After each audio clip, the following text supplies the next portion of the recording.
पिछले अध्याय में हमने यह जाना कि किस प्रकार के खतरे प्लम्बिंग में हो सकते हैं।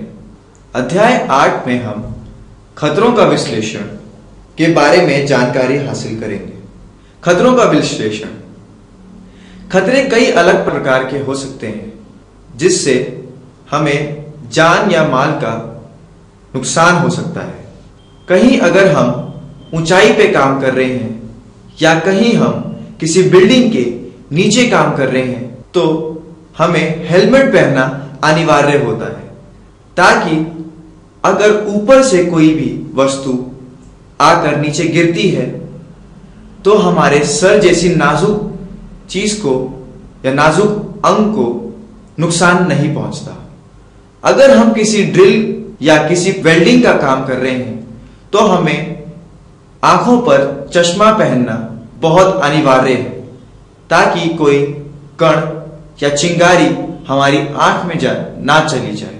और अगर हम किसी रोड या किसी ऐसी जगह कार्य कर रहे हैं जहां पर लोगों का आना जाना सामान्य रूप में होता है या ज्यादातर होता है तो हमें वहां पर कॉशन या सावधानी या कार्य प्रगति का साइन बोर्ड लगाना चाहिए। साफ सफाई। साफ सफाई करते समय भी हमें इन बातों का ध्यान रखना चाहिए कि जिन उपकरणों से हम सफाई कर रहे हैं या अगर हम किसी रसायन या किसी साबुन का प्रयोग कर रहे हैं तो उसे हम सही तरह से साफ कर सकें।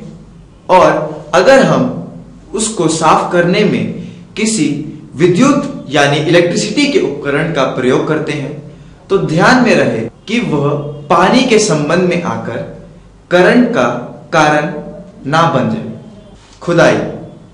खुदाई के अंतर्गत दो तरह के कार्य प्रणाली आती है जैसे दैनिक देखरेख एवं मरम्मत और दैनिक कार्य प्रणाली। दैनिक देखरेख एवं मरम्मत के अंतर्गत होने वाले खतरे, उनके कारण व उनमें अपनाई गई सावधानियां निम्नलिखित हैं। जैसे खतरे: हाथों की चोट, पैर की चोट, मानसिक घात, आंख की चोट और शोर। हाथ की चोट सीमित कार्य क्षेत्र में काम करने से या उसमें इस्तेमाल होने वाले औजारों के कारण हो सकती है जिसमें हमें दस्ताने पहनकर सावधानियां बरतनी चाहिए। पैर की चोट ऊंची जगह से गिर जाने से हो सकती है जिसमें हमें सेफ्टी जूते पहनना जरूरी होता है।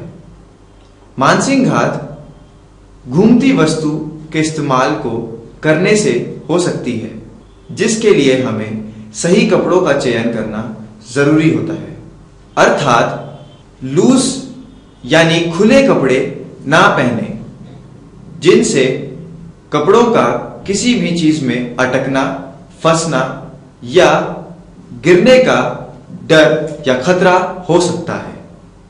आंख की चोट छींटे या कण घुसने या पड़ने से हो सकता है जिसे हम सेफ्टी ग्लास पहनकर सावधानियां बरत सकते हैं। शोर उपकरणों से निकलने वाली तेज आवाज के कारण हमारे कानों को इफेक्ट यानी कि नुकसान पहुंचा सकता है। इसमें हमें कानों के प्लग का प्रयोग कर सावधानी बरतनी चाहिए। दैनिक कार्य प्रणाली में होने वाले खतरे और कारण और उनमें अपनाई गई सावधानियां निम्न प्रकार से हैं। खतरे जैसे शोर, सिर की चोट, पैर की चोट और हाथ की चोट। इनके कारण कार्य करते समय इस्तेमाल में लाए गए उपकरण से पैदा होने वाले शोर से हो सकता है। इसमें हम कानों में प्लग लगाकर सावधानी बरत सकते हैं। सिर की चोट का कारण वस्तु का सिर से टकराना या ऊंचाई से किसी वस्तु का सिर पर गिरने से हो सकती है। इसमें हम हेलमेट पहनकर सावधानी बरत सकते हैं। पैर की चोट पैर पर वस्तु का गिर जाना या पैर का किसी वस्तु से टकरा जाने के कारण हो सकती है। इसमें हम जूते पहनकर सावधानियां बरत सकते हैं। हाथ की चोट तेज धार वस्तु से लगकर कट जाने से हो सकती है। इसमें हम दस्ताने पहनकर सावधानियां बरत सकते हैं। ड्रिल बिट शार्पनर यानी ड्रिल को तेज करना।